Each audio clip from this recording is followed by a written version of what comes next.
కర్తవ్యాన్ని శ్రద్ధాశక్తులతో నిర్వహిస్తానని దైవ సాక్షిగా ప్రమాణం.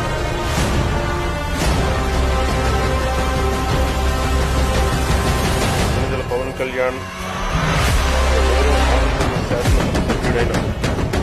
ఆంధ్రప్రదేశ్ శాసనసభ సభ్యుడైన కొణిదెల పవన్ కళ్యాణ్ అనే నేను సభా నియమాలకు కట్టుబడి ఉంటానని, వాటిని అనుసరిస్తానని, సభా మర్యాదలను పాటిస్తానని, సాంప్రదాయాలను గౌరవిస్తానని దైవ సాక్షిగా ప్రమాణం చేశాను.